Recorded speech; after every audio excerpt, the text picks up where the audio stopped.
Hello बच्चों, let's read this question. Find the particular solution of the differential equation dy upon dx is equal to x plus y upon x y1 is equal to 0. तो हमें इस differential equation के लिए particular solution बताना है. क्या होगा, start कर लेते हैं हमारे की कॉन्सेप्ट से.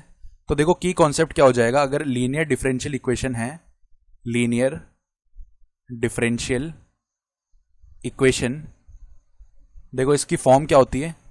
इसकी फॉर्म इस तरीके की होती है, dy upon d x plus में पी एक्स मल्टीप्लाई में y that is equal to q x. अगर ऐसे लिखा हुआ है तो इसका सॉल्यूशन हम किस तरीके से लिखते हैं. सॉल्यूशन हो जाता है वाई मल्टीप्लाई में integrating factor I F that is equal to integration of q x multiply में आई एफ डी एक्स, जहां पे आई एफ का जो वैल्यू है वो किसके इक्वल आता है, e raise to power integration of p x d x, इसके इक्वल आ रहा होता है. तो अब देखो हमारी जो डिफरेंशियल इक्वेशन है उसको रीराइट करते हैं. D y upon d x is equal to क्या है, एक्स प्लस वाई अपॉन में एक्स. तो यहां से देखो d y upon d x क्या हो जाएगा, एक्स अपॉन एक्स तो 1 होता है प्लस में वाई अपॉन एक्स हो जाएगा. अब वाई अपॉन एक्स को उस तरफ भेज देंगे तो d y upon d x minus का 1 अपॉन एक्स मल्टीप्लाई में वाई आ गया है that is equal to x upon x, इधर 1 हो गया है.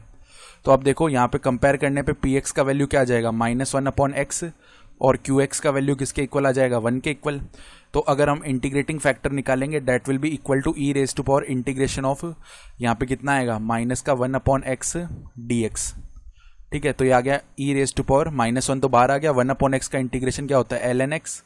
अब लॉग की प्रॉपर्टी से जो -1 है ये पावर में जा सकता है, तो e raise to power l n x raise to power -1.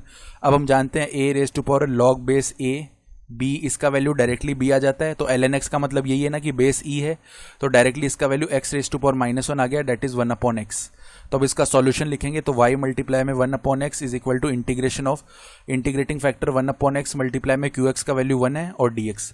This means y upon x का वैल्यू किसके इक्वल आएगा, 1 अपॉन एक्स का इंटीग्रेशन यहाँ पे क्या आ जाएगा, log base E mod of x plus में सी, यानी y इज इक्वल टू क्या आ गया हमारे पास, लॉग बेस ई मॉड एक्स मल्टीप्लाई में इधर x आएगा प्लस में सी एक्स आएगा. अब हमें बताया हुआ है कि y1 का वैल्यू 0 है, यानी x इज इक्वल टू 1 रखने पे y का वैल्यू 0 आएगा. तो इसका मतलब 0 इज इक्वल टू क्या हो जाएगा, देखो log 1 का वैल्यू 0 ही होता है ना, तो 1 मल्टीप्लाई में log 1 ये 0 हो गया, प्लस में c मल्टीप्लाई में 1 आएगा, जिसका मतलब c का वैल्यू भी 0 हो गया. तो कुल मिला के y के लिए सॉल्यूशन आ जाएगा x log base e mod of x. ये हमारा y के लिए फाइनल सॉल्यूशन है क्योंकि c तो 0 हो चुका है. ठीक है, I hope you understood this explanation. Best of luck.